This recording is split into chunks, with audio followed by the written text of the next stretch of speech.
안녕하세요. 울산에 살고 있는 30대 여자입니다. 저는 동네에서 개인 카페를 운영하고 있습니다. 얼마 전까지만 해도 날씨가 오락가락했잖아요. 이젠 제법 추워져서 이제 시원한 음료보다 따뜻한 음료와 간식 주문이 많아졌습니다.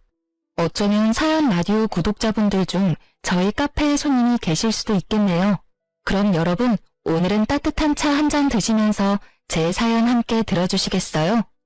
저는 깡시골에서 자란 촌뜨기였습니다. 20대 때 무작정 서울로 상경했다가 아주 강렬한 실패의 맛을 겪었어요. 그렇게 해마다 지금은 어쩌다 고향도 아닌 울산에 자리를 잡고 살고 있네요. 이제 울산은 제게 제2의 고향이 됐답니다. 방황하던 제게 자리를 잡고 살 수 있도록 이 도시가 저를 받아준 것 같아요. 제가 비록 이혼은 했지만 여기서 제 카페가 성공적으로 자리를 잡았고 좋은 기억이 더 많아서 저는 울산에 계속 살고 있답니다. 남편은 울산 토박이로 자란 남자였어요. 남편과 저는 이웃 주민으로 처음 서로 얼굴을 알고 지냈습니다. 오며 가며 자주 마주쳤는데 그가 먼저 제게 번호를 물어보더군요. 전문직에 종사하는 그는 매일 말끔하게 정장을 차려입었어요. 그 모습은 단숨에 제 마음을 사로잡았습니다. 이미지가 참 든든하고 믿음직스러웠거든요. 아무래도 제가 자영업을 하다 보니 나중에 결혼한다면 안정적으로 하고 싶었어요. 그래서 결혼하기 딱 좋은 남자라 생각했죠. 물론 남자의 돈을 바랐던 건 아니었고 사람 일이라는 게 어떻게 될지 모르니까요. 제 벌이에 변수가 생기더라도 남편은 고정적으로 벌어야 한다고 생각했거든요. 저희 카페는 거의 배달 위주로 운영하고 있습니다. 매장에 오는 손님보다 배달 주문이 훨씬 많아요. 배달 매출이 거의 한 달 매출의 전부를 차지하고 있습니다. 작은 카페이지만 꽤 오랫동안 한자리에서 운영해서 단골 손님도 많았습니다. 그 덕분인지 감사하게도 저는 몇 천씩 매달 고정적으로 무리 없이 벌었습니다. 코로나 때도 수입이 오히려 증가해서 신기했어요. 격리하는 사람들의 배달 주문이 더 늘어났거든요. 그런데 남편은 처음 만났을 때부터 제게 카페 수입은 궁금하지 않다고 저 알아서 하라고 했습니다. 본인 일만으로도 워낙 바쁜 사람이기도 해서 딱히 제가 하는 일에 관심이 없어 보였습니다. 그래서 남편은 제가 그만큼의 수입을 벌고 있다는 걸 몰랐어요. 그때는 제가 그저 푼돈 번다고 생각했겠죠. 그래서인지 신혼집도 상의를 할 것도 없이 남편이 상의도 없이 혼자서 알아보고 마련했더군요. 저도 개인적으로 수중에 모은 돈 꽤 있었거든요.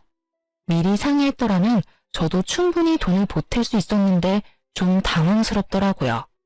게다가 결혼식도 아직 안 올린 상태였고요. 나중에 같이 살 집인데 독단적으로 행동하는 게 참 이기적이라고 생각했습니다. 그러다 문득 예비 신랑이 제게 금전적인 짐을 덜어주려 그러나 보다 싶어 이해하려 했죠. 하지만 그건 배려가 아니라 그냥 그게 이기적인 그놈의 본성이었던 것 같아요. 신혼집까지 결혼식 올리기도 전에 구해버린 예비 신랑에 당황한 건 저뿐만 아니었어요. 예비 신랑 말 들어보니 예비 시부모가 허락도 안 받고 진행하냐며 난리가 난 듯 했습니다. 불안해하는 저를 보고 예비 신랑은 모든 걸 알아서 한다고 걱정하지 말라더군요. 처음엔 저를 너무 사랑해서 그런 줄 알았는데 살다 보니 인생의 모든 게 자기 뜻대로 흘러가야 직성에 풀리는 남자였던 것 같아요. 그걸 바보처럼 저는 듬직한 놈이라 착각했네요. 불도저처럼 결혼을 진행하려는 예비 신랑과 달리 예비 시부모는 강력하게 저희 결혼을 반대했습니다. 예비 시부모는 아들의 마음 어떻게든 돌려보겠다고 여러 아가씨와의 맞선을 강력하게 추진했다 합니다. 저희 둘은 결이 맞지 않는 것 같다며 결혼을 아주 불같이 반대했죠. 첫 만남에 인사 나누는데 예비 시부는 민망할 정도로 반응이 냉담했습니다. 예비 시부는 대놓고 밉게 말하며 저를 앞에 두고서도 끝까지 반대하더군요. 그래서 저는 처음 인사드리는 자리마저 시부모가 원해서 나온 게 아니라 그저 예비 신랑의 고집이었구나 원망스러웠어요.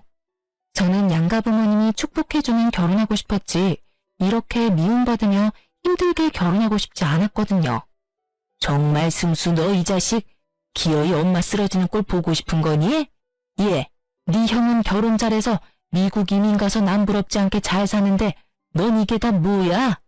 아니 너는 겨우 동네 카페 장사하는 여자나 만나면 어쩌냐는 거야.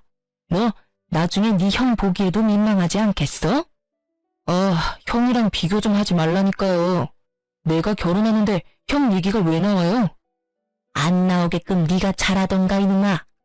아가씨, 미안하지만 수준이 엇비슷해야지. 아예 차이 나버리면 우리 입장이 참 곤란해. 아니 집도 말이야. 어른들한테 단 한마디 상의 없이 덜컥. 아가씨가 도대체 우리 아들 어떻게 꼬드겼는지는 모르겠지만 난 이 결혼 허락 못해요. 네, 잘 알겠습니다. 뭘 알겠어요?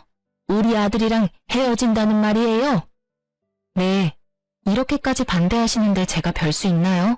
저는 이렇게 모욕적인 말 들어가면서 힘들게 승수 씨랑 결혼하고 싶은 마음은 절대 없습니다. 제가 미련 없이 헤어지겠다고 답하니 예비 신부는 또 그거 가지고 난리더군요. 참나 기가 막혀서. 그리고 신혼집은 승수 씨가 저랑 상의 없이 진행한 거라 저도 전혀 몰랐습니다. 그리고 저는 이렇게까지 결혼을 반대하시는지도 몰랐어요. 알았다면 뭐요? 아가씨 가만 보니까 아쉬운 거 하나 없다는 태도네? 엄마, 저희 안 헤어져요. 그러니까 제발 그만 좀 하세요. 두 분 여기까지 나오신 거면 암묵적으로 제 결혼 허락하는 거라 생각했어요. 근데 아니었어요? 반대하시려고 나오신 거냐고요. 엄마랑 아버지가 돈 걱정, 일 걱정 안 하게끔 무조건 전문직으로 취직하래서 나 열심히 노력해서 여기까지 이뤄냈어요. 적성에는 맞지도 않는 일들을 꾸역꾸역 기어코 해냈다고요. 여태 살면서 두 분이 하라는 대로 다 했는데 왜 결혼하는 것까지 제 맘대로 못하게 하세요? 나랑 반대로 부모님 말씀 안 듣고 하고 싶은 거 다 하면서 자기 멋대로 살던 게 바로 형이에요. 그런데 형이 나보다 인생 잘 풀렸잖아. 그러니까 나도 이제 내가 하고 싶은 대로 살도록 제발 좀 내버려 두세요. 결혼할 여자 정도는 제가 고를 자격 있다고요. 강력하게 반대하는 예비 신우와 그에 반발하는 예비 신랑을 보는데 참 두 모자가 똑같아 보였어요. 당장은 마음 아프지만 헤어지는 게 맞다 생각했죠. 그때 계속 잠자코 있던 예비 시부가 나서더군요. 이 사람아, 그쯤에 자식 이겨서 좋을 게 있어? 게다가 결혼은 당신이랑 나랑 하는 게 아니라 이 두 사람이 하는 거잖아. 그리고 카페 하는 게 뭐 어때서 그래? 직업에 어디 귀천이 있나? 그 힘든 코로나도 이겨내고 살아남은 가게면 대단히 훌륭하지. 어휴, 둘이 어련히 알아서 잘할까? 내버려 둬. 아버지, 허락해 주시는 거예요? 그럼 난 이 결혼 찬성이다. 내가 반대할 게 뭐가 있냐? 아니, 당신 왜 말을 바꿔요? 당신도 승수 맞선 보고 결혼하길 원했잖아요. 어머, 나만 이 결혼 반대했어요? 그거야 우리가 이렇게 만나기 전이고 만나보니 난 더 마음에 드는데 뭘. 혜정 씨라고 했나요? 첫 만남에 우리가 이렇게 마음 상하게 해서 미안하네요. 아니 집사람이 미리 점 찍어둔 처자들이 있는데 저놈이 티도 안 내고 갑자기 결혼할 사람이라고 혜정 씨를 데려오니까 조금 당황한 거예요. 이 사람이 원래 이렇게 심술 부리지 않아요. 흠은 무슨? 얼른 당신도 사과해야지. 하여간 이 집구석 남자들은 평생 이렇게 나만 소외시켜. 아가씨, 홧김에 막말한 건 내가 미안하네요. 그런데 난 좀 더 두고 봐야겠네요. 엄마, 이쯤 하면 됐다. 승수 너도 네 엄마한테 그만 대들어. 다 같이 한 식구 되려면 차차 조율해야 하는데 네가 급하게 진행하려 하니까 이 사달이 나지. 네, 아버지 죄송해요. 엄마, 내가 미안해. 근데 아들 선택 믿어줘. 혜성이 착하고 예쁜 사람이야. 으이그 내 팔자야. 고생해서 아들 키워봤자 다 소용없지. 비록 첫 만남은 서로가 아주 불쾌했지만 저는 결국 남편과 결혼 꼴이 났습니다. 모든 게 시부의 중재덕이었던 것 같아요. 다행히 상견례 때도 시모는 심술을 부리지 않고 저희 부모님께 친절히 잘 대해줬습니다. 하지만 그 후 결혼하자마자 신혼도 못 즐기고 시부모를 신혼집에서 모시고 살게 될 줄은 몰랐습니다. 일찌감치 결혼해서 미국으로 이민을 간 시숙은 저도 한 번도 보지 못했습니다. 이상하게 남편은 자기 형 이야기 나오면 항상 입이 대빨 나와선 툴툴거렸습니다. 사이가 좋지 않냐고 따로 물어보지 않아도 단번에 그런 거 알겠더라고요. 전 형제간 무슨 사연이라도 있는 줄 알았는데 그냥 본인보다 잘 풀린 형에 대한 남편의 자격지심 같은 거였어요. 그 자격지심은 저와 상관없는 일이라 생각했지만 결국 불똥이 제게도 날아오더라고요. 아, 지금 엄마 아빠 이혼하느니 마느니 아주 난리야. 뭐? 어머님 아버님이 이혼한다고? 아버지가 그렇게 화내는 모습 난생 처음 봐. 갑자기 무슨 일인데? 아, 엄마가 아빠 몰래 사고를 친 거지 뭐. 일단 내일 엄마랑 아빠 잠시 우리 집에 올 거니까 당신 미리 알고 있으라고. 우리 집에? 일단 알겠어. 저는 영문도 모르고 그날 카페에도 내팽개치고 와서 시부모를 모셨어요.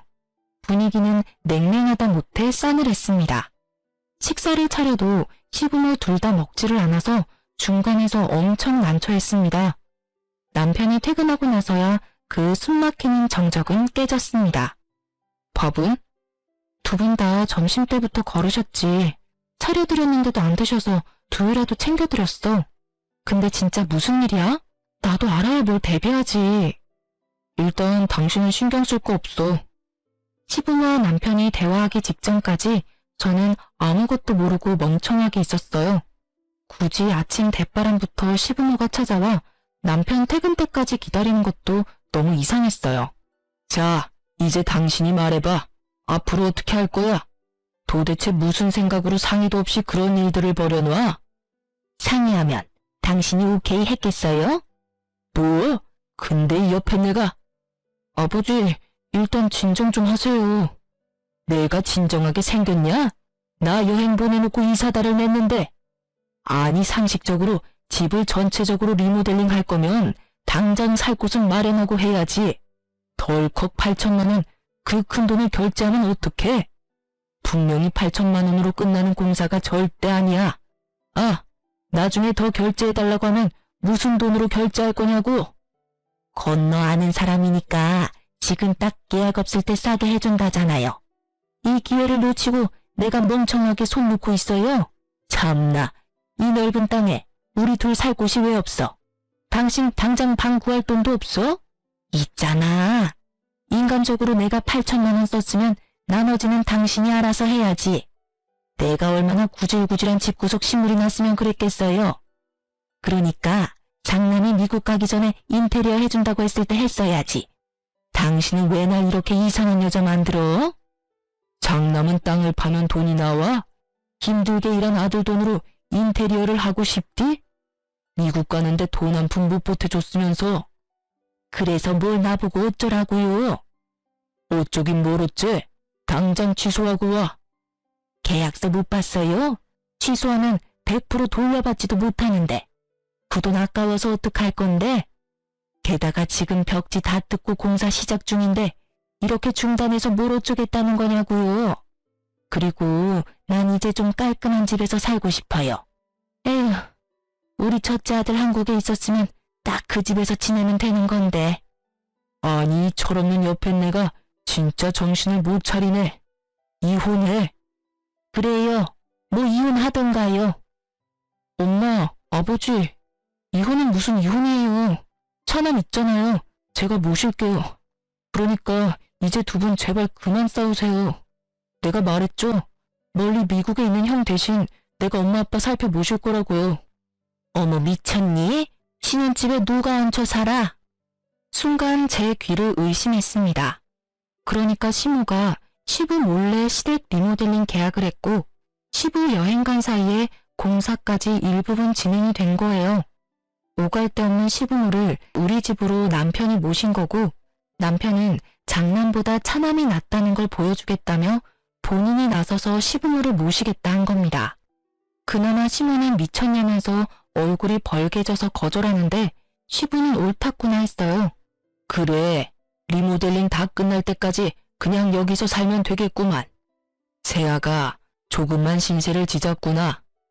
시모가 무리하게 리모델링 돈 쓰느라 마땅한 전셋집도 못 구하는 상황이었어요. 그렇다고 시부는 아들 멀쩡히 있는데 자기 돈으로 불편하게 지내기 싫다며 대놓고 신혼집에 같이 살기를 원했습니다. 제가 시부에게 아무런 대답도 하지 못하니까 남편은 저와 이야기 좀 하고 오겠다며 저를 주차장으로 데려가더군요.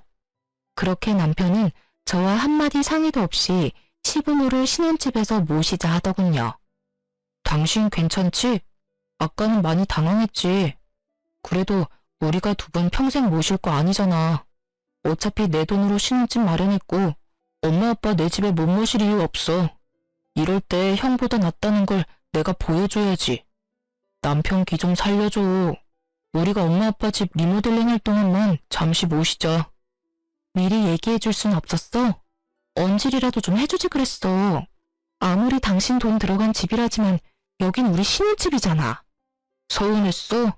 미안해. 그럼 당장 이혼안에 만회하시는데 어떻게 내가 가만히 있어. 가뜩이나 정신없어서 당신한테 전부 설명할 시간 없었어. 시간이 없었다는 건 핑계 아니야? 아니? 당신 충분히 나한테 상의할 시간 있었어. 제가 남편을 외면하자 남편은 뭔가 잘못된 걸 느꼈는지 제 손을 잡고 빌더군요. 우리 엄마 아빠가 돌아갈 집이 없는 것도 아니고 집 공사만 끝나면 내가 당신 모시고 살게. 어? 딱 2년만 참아주라. 엄마도 당신한테 시집살이 못하게 내가 중간에서 잘할게. 응? 막상 살아보면 모시기 어렵진 않을 거야. 어차피 당신도 카페 일하고 나도 회사 나가니까 집에서 마주칠 시간도 별로 없잖아. 게다가 두 분 집에만 있는 분들 아니라 주말이면 어디 놀러가고 집 텅텅 비어. 친구분들도 많으시고. 그러니까 여보, 이제 결혼했으니까 당신은 내 편이잖아. 나 딱 한 번만 봐주라. 내가 진짜 잘할게. 남편은 간절하게 눈물까지 글썽이며 시부모랑 함께 살자고 부탁했어요. 저도 당장 마땅히 갈 곳도 없는 시부모 어디 내쫓을 수도 없는 노릇이라 반강제로 오케이 할 수밖에 없었습니다. 그런데 오히려 시모가 뜻을 굽히지 않더라고요. 안 그래도 며느리 마음에 안 드는데 같이 살 수는 없으시다고요. 까놓고 말해서 며느리도 불편하고 나도 불편해요. 서로 마음에 안 드는데 어떻게 같이 살아요?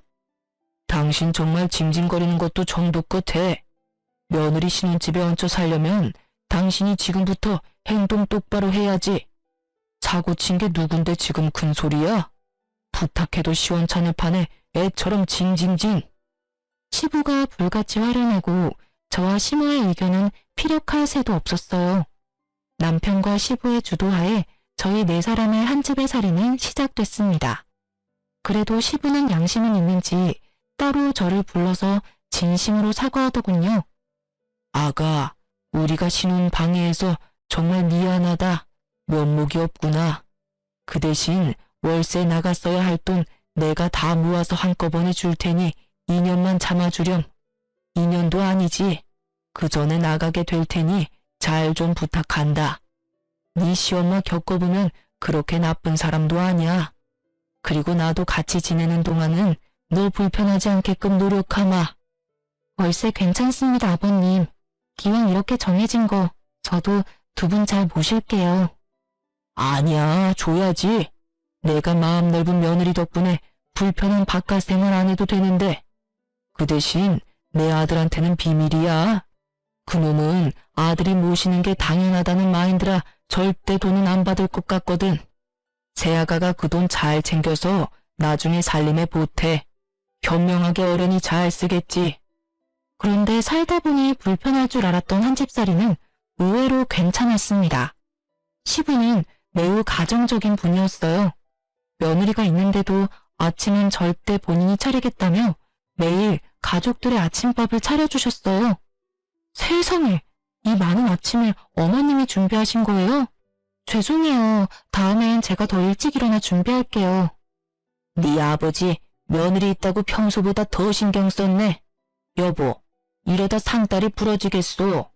내가 하기는 나 아침잠 많아서 절대 이런 거 못한다. 네 시아버지가 다 한 거야. 아버님이요? 우리 아버지 요리 솜씨 끝내줘. 그만 놀라고 어서 식기 전에 먹자. 저는 아침 먹는 내내 감탄했고 시부는 칭찬에 멋쩍어 했습니다. 그런데 하루는 그렇다 쳐도 매일같이 시부는 새벽 운동 다녀와서 식구들 먹을 아침을 차렸습니다. 일찍이 가족들 아침밥을 준비하는데 제가 그 시간을 따라잡기 힘들더라고요. 처음에 저는 그게 며느리 테스트인가 싶었어요. 늘 저보다 일찍이 행동하시니 저를 시험해 보시는 건가 참 당황스러웠죠. 시부보다 늦게 일어나는 게 어느 순간 눈치가 보여서 저는 악착같이 더 일찍 일어났습니다. 저의 행동을 지켜보던 시부는 제게 그러지 말라고 진지하게 이야기했어요.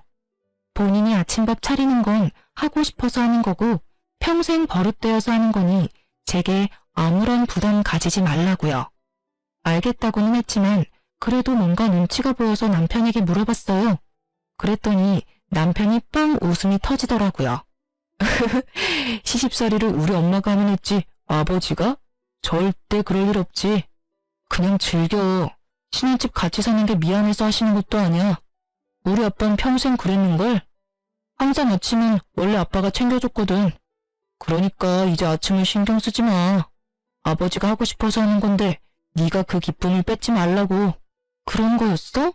난 또 혼자 얼마나 눈치 봤다고. 아버님 진짜 대단하시다. 정말 가정적이셔. 미안해. 난 엄마 닮아서 아버지 못 따라가. 그러니까 지금 아버지 우리랑 있을 때 실컷 아침 얻어먹으세요, 부인. 뭐 딱 한 사람, 시모는 제게 복받은 줄 알라며 은근히 눈치 주기는 했습니다. 하지만 그것 말고는 시집살이도 딱히 없었네요. 남편이 처음 말했던 것처럼 한 집살이는 크게 불편한 거 별로 없었어요. 그렇게 내 가족 나름 화목하게 살고 있었는데 그날 이후로 모두에게 큰 변화가 생겼습니다. 아침은 절대 걸으면 안 된다고 하던 시부가 말도 없이 안 보이는 거예요. 아침 식사도 차려져 있지 않아서 저는 어딘가 싸했습니다. 남편과 시모 역시 시부가 연락 없이 이럴 사람 아니라고 갸우뚱했죠. 저는 카페 출근도 하지 않고 시부에게 미친 듯이 전화를 걸었습니다. 10번쯤 걸었을까? 시부가 아닌 낯선 젊은 여자가 받았습니다. 여보세요? 아버님, 연락도 없이 사라지셔서 저희 많이 걱정했어요. 지금 어디세요? 아직 운동 중이세요? 네, 여보세요. 띵띵띵님 가족분이신가요? 전화 받은 사람은 다름 아닌 응급실 간호사였습니다. 그날 새벽 운동하다가 시부가 갑자기 쓰러진 거였어요. 뇌경색이라더군요. 그렇게 시아버지가 뇌경색으로 쓰러진 후로 더 이상 아버님의 따뜻한 아침밥은 먹을 수 없었습니다. 그래도 한 식구로서 몇 개월 지냈다고 저는 친아버지가 일당하신 것처럼 눈물이 그렇게 나더라고요. 바깥 생활하기 싫다던 저희 시부는 그렇게 낯선 병원 생활을 시작하게 되었습니다. 다행히 시부는 목숨에는 지장이 없었는데 골든타임을 조금 놓친 탓에 오른쪽 손과 다리에 편마비가 왔어요. 다행히 왼손은 멀쩡히 쓸 수 있었습니다. 한쪽이라도 멀쩡해서 저는 다행이라 생각했어요. 아버님을 붙잡고 정말 다행이라고 저는 울었어요. 그런데 시모와 남편의 표정은 매우 좋지 않았어요. 간호사가 그러는데 낙상사고 위험도 있고 24시간 상주할 보호자가 꼭 필요하대요. 간호사한테 누가 보호자인지 말해달라는데 당연히 엄마가 있을 거죠? 간단하게 짐은 이 사람이랑 같이 다시 집에 가서 챙겨올게요. 뭐 필요한지만 말해줘요, 엄마. 뭔 소리냐 그게? 난 못한다. 뭔 소리야, 엄마? 엄마가 못하면 누가 해요? 다 늙어서 손하기 힘도 없는 내가 네 아버지 어떻게 간병하니? 쓰러지는 거 붙잡다가 나도 같이 넘어질지 몰라. 에이그, 몰라. 나 못해. 네가 네 아버지 간병인을 구하던지 해라. 가뜩이나 호라비 냄새 가득한 이 남자 병실에서 내가 어떻게 먹고 자고 간병까지 하니? 시모는 단번에 못한다고 거절했습니다. 남자 병실에서 간병하는 거 못할 짓이라면서요. 그럴 수도 있다고 생각하기엔 시모의 얼굴엔 시부의 걱정보다는 경멸스러움이 가득 묻어났습니다. 시부는 시모의 그런 행동이 상처받았는지 아니면 미안해서인지 입도 뻥긋하지 않았습니다. 그래서 우선 저희는 간병인을 구했습니다. 그런데 간병인 쓰는 것도 돈이 만만치 않더군요. 어느 날 밤에는 집에서 남편과 시부가 이야기하는 걸 들어버렸습니다. 차라리 시부가 장애를 얻을 바에 한 번에 죽는 게 나았다고 말하더군요. 남편은 들어가는 돈이 만만치 않다고 하고 시부는 평생 자기가 수발하면서 살아야 할지 모른다고 오열했습니다. 솔직히 보험금이 크게 나오지는 않았어도 치료할 돈과 병원비 쓴 부분은 거의 나오는데 남편이 그렇게까지 말해야 하는 건가 싶었어요. 그 이후로 오열했던 시모는 배우자가 사고를 당했는데도 나몰라라 밖으로 놀러다녔습니다. 시부 병원에는 코빼기도 얼굴을 비추지 않았습니다. 저는 간병인이 있어도 카페 일을 해도 자주 시부를 보러 병원에 갔어요. 남편은 아버지 쓰러지고 어머니가 나몰라라 하니 스트레스 받아서 자주 제게 신경질을 부렸습니다.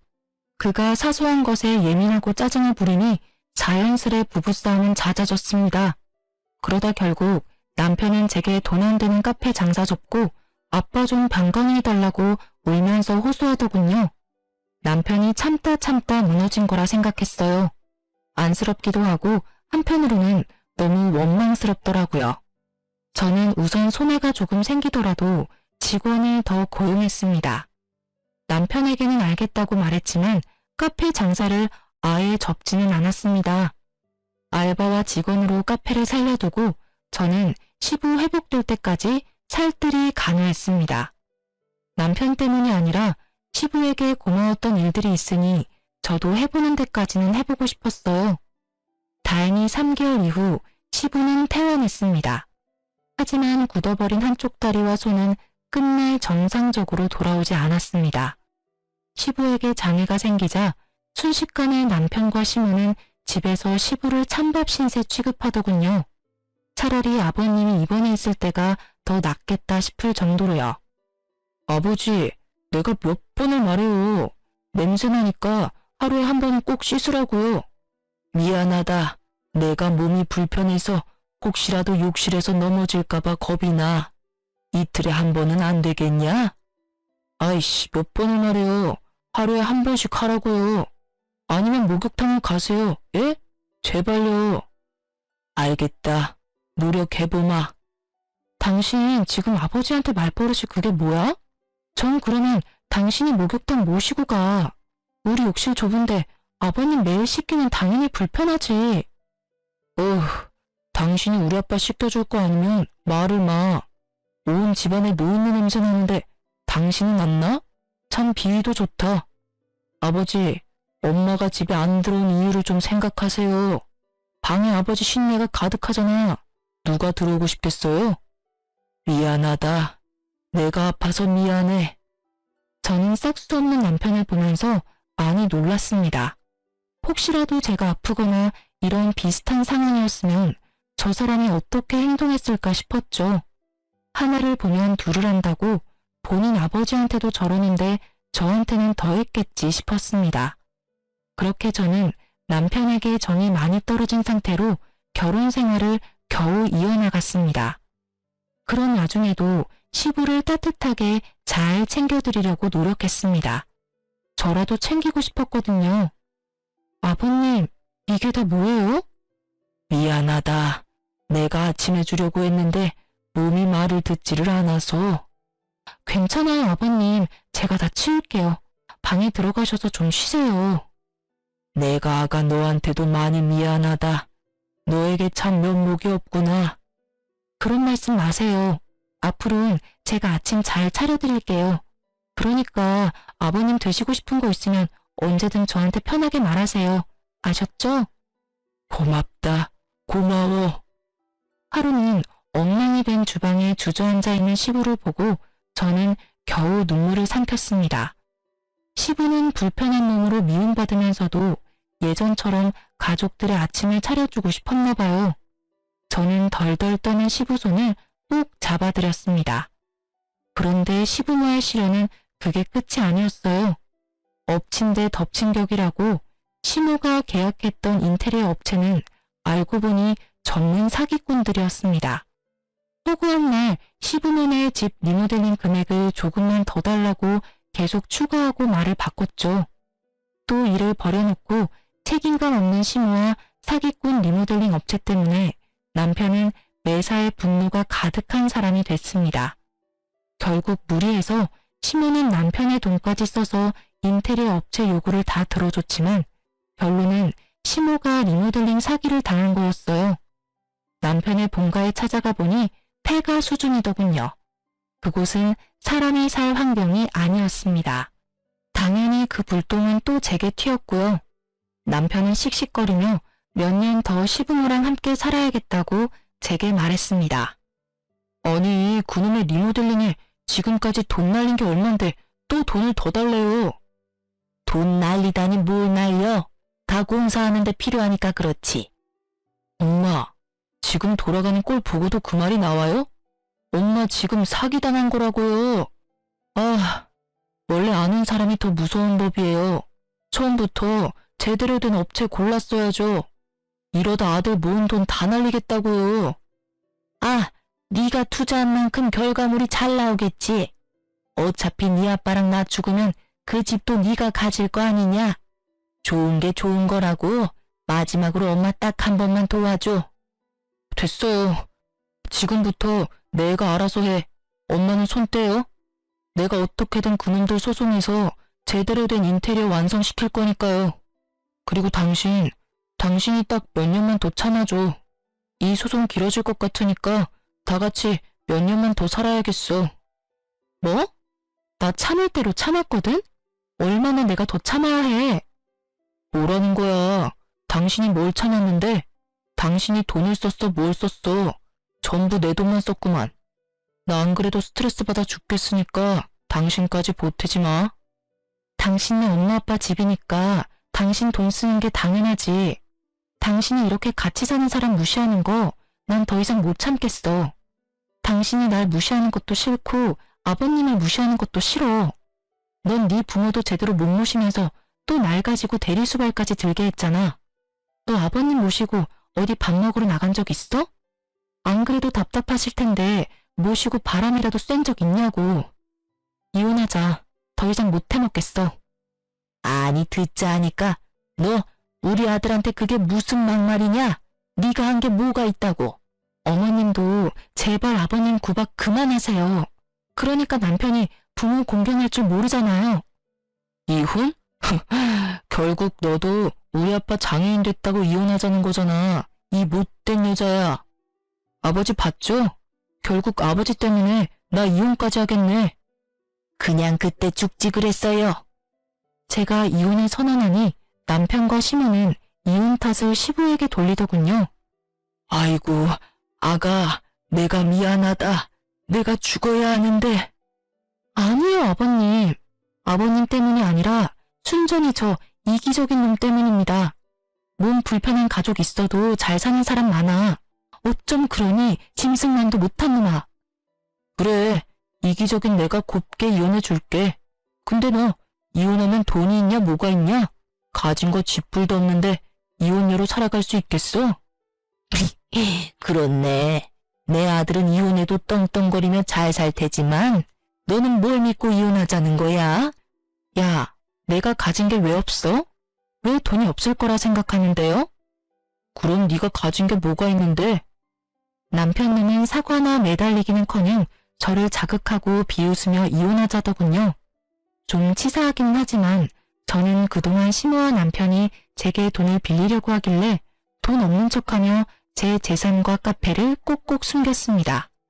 숨기길 잘했다고 지금도 생각해요. 그런데 시부 역시 그랬나 봐요. 시부는 그동안 시모와 남편이 돈 없냐고 물어도 없다고 했으면서 통장 하나를 주섬주섬 꺼내서 제게 주더군요. 아가, 내가 약속했었지? 이혼해서 꼭 행복하게 살아야 해. 이 집 구석은 다 있고 이 돈으로 새 출발하는데 보태라. 아버님, 이게 뭐예요? 아가 네가 있어서 내가 사람처럼 살았어. 정말 고맙다. 그동안 너무 고생 많았다. 시부가 고맙다고 울면서 통장과 도장을 내밀었는데 세상에 5천만 원이 들어있더라고요. 남편님은 통장을 보자마자 눈이 돌아서는 시부를 밀쳤습니다. 시모 역시 통장을 보고 눈이 희번뜩하더군요. 노인네야, 그걸 아들한테 줘야지.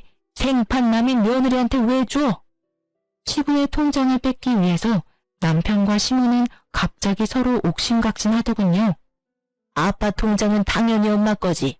내놔 이 자식아. 엄마, 또 이 돈 가지고 가서 리모델링 업체 홀라당 주려고 그러죠? 절대 못 넘겨요. 통장 날 달라고요, 아버지.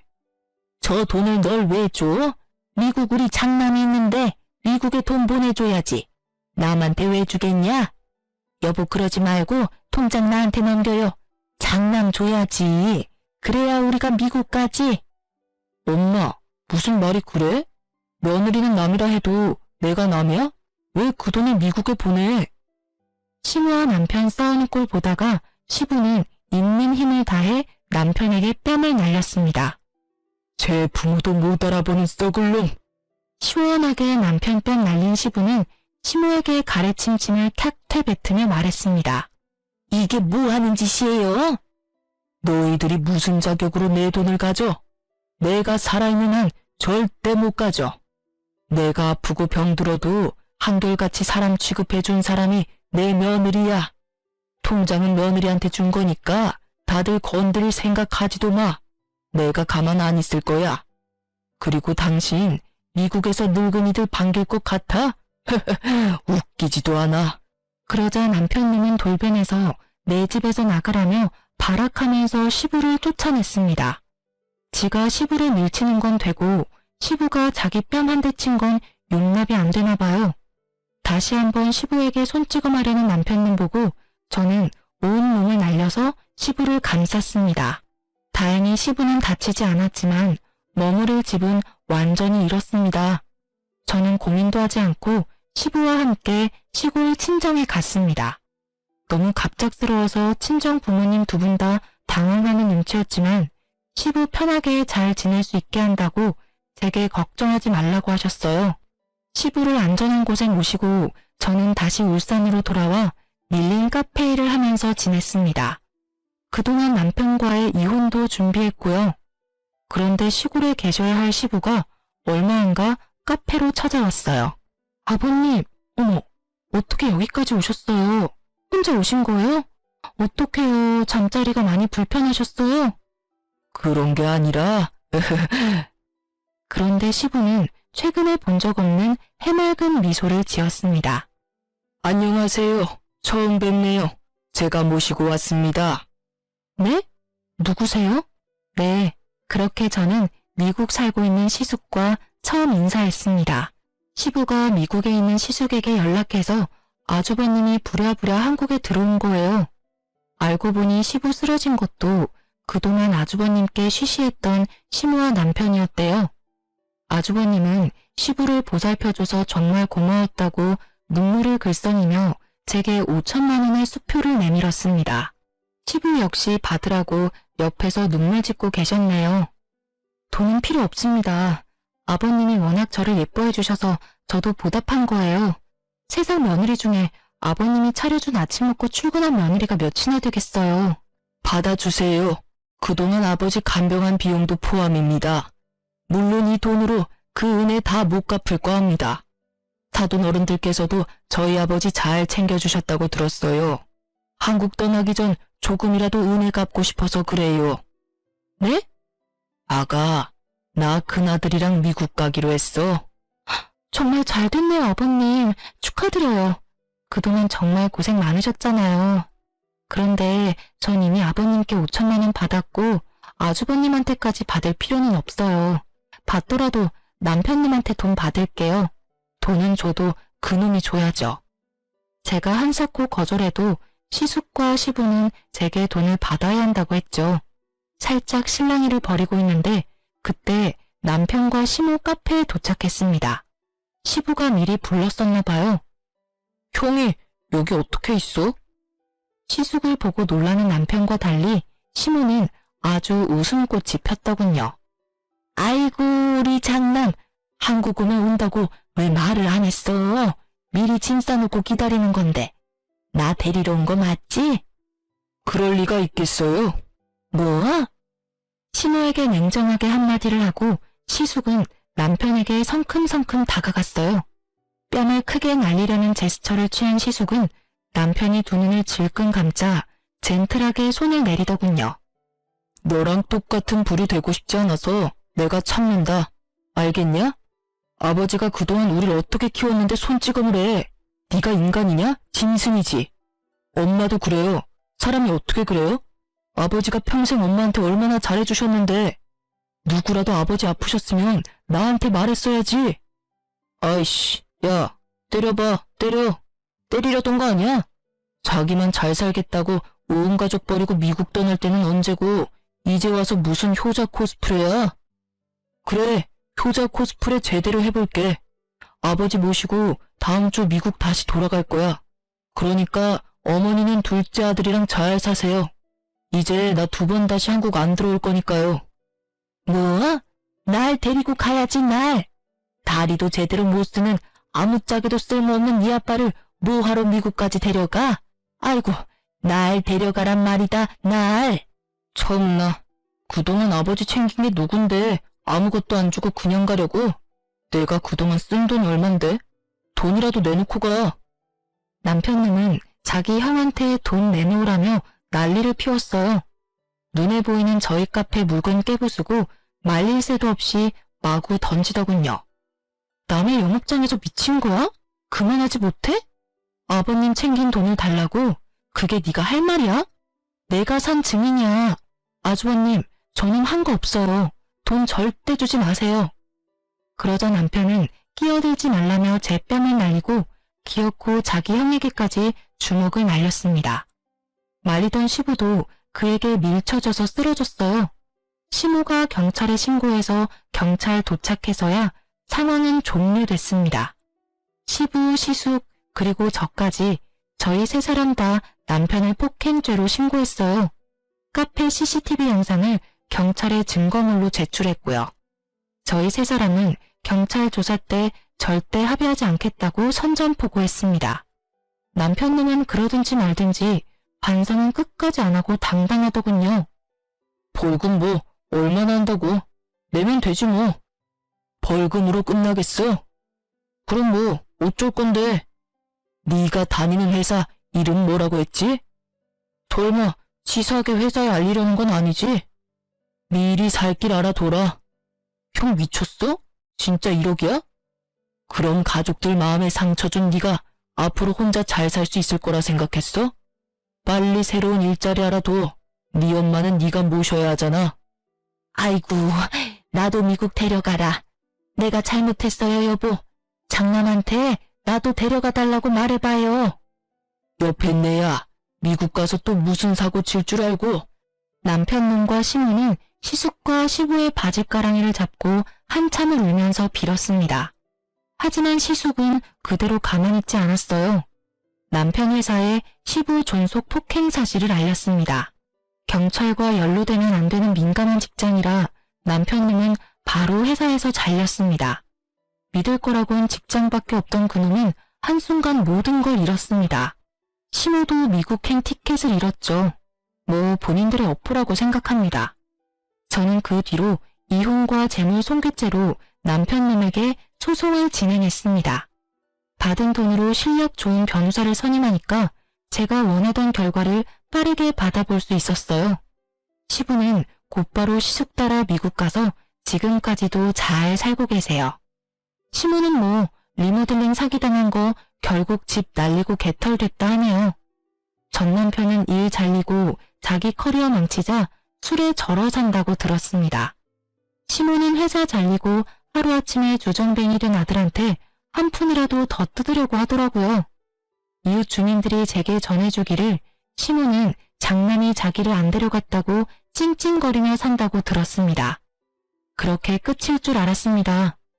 전 남편이 재물 손괴죄와 카페 영업 방해죄로 제가 손해본 것들에 대해 경찰에서 조사받다가요. 제 카페 월 매출 몇 천인 거 알고 개거품 물었다네요. 그대로 카페 찾아와서 장사가 이렇게 잘 되는 카페였냐며 제게 화를 내는 거 있죠? 이렇게 손님이 없는데 무슨 월 몇 천이야. 지금 돈 더 뜯어내려고 사기치는 거 아니야? 정 남편은 카운터로 와서 그날 매출 금액까지 보더군요. 무슨 짓이야? 안 나가? 경찰 또 부를까? 정말이네. 뭐야, 이렇게 장사가 잘 되는 카페였어? 이제 알았냐? 네가 나 돈 없다고 깔보는데 내가 얼마나 우습던지. 우리 카페 배달 위주로 해서 매장 손님이 원래 별로 없어. 이제 곧 주문 많이 들어올 시간이니까 제발 꺼져줄래? 전 남편은 잘못했다고 빌면서 우는데 돈이 아주 급한가 싶었어요. 10,000원짜리 한 장 던져주고 꺼지라고 했네요. 저는 현재 보란듯이 잘 먹고 잘 살고 있습니다. 시부가 준 5,000과 시숙이 준 5,000으로 카페 2호점을 개업한 지 3달 됐습니다. 1호점 매출보다는 못하지만 그래도 이혼의 아픔은 뭐 느낄 새도 없었습니다. 여러분, 상황이 아무리 안 좋아져도 자기 가족 버리고 함부로 대하는 사람 정말 근처에 두어선 안 된다고 생각해요. 자기 자존심을 최우선으로 생각하던 전 남편은 형한테 지기 싫은 게 가족보다 먼저였던 사람이었어요. 아픈 아버지를 보살피려는 생각은 하지 않고 능력 좋은 자기 형한테 혹시라도 아버지를 뺏길까봐 전전긍긍하던 사람이었거든요. 그렇게 속 좁은 인간을 제가 배우자로 생각했다는 게 뒤늦게 너무 부끄럽더라고요. 돌이켜보면 저는 어릴 때 항상 부모님께 무한한 사랑을 받고 컸던 것 같아요. 그래서 큰 사랑 받은 만큼 누군가에게 사랑을 줄 수도 있어야 한다고 배웠거든요. 그에 비해 전 남편은 어린 시절 사랑을 많이 못 받은 사람의 표본 같더라고요. 여러분도 항상 가족들과의 끈끈한 사랑 놓치지 않았으면 합니다. 평생 믿고 의지할 수 있는 사람은 가족뿐이잖아요. 비록 제 전 남편은 그릇이 너무 작아서 믿고 의지할 만한 인간은 못 되었지만 시아버지가 가족들에게 매일 차려준 그 아침 식사에서 가족을 얼마나 사랑하는지 저는 전부 느낄 수 있었답니다. 그래서 그 힘든 수발도 견뎌낼 수 있었어요.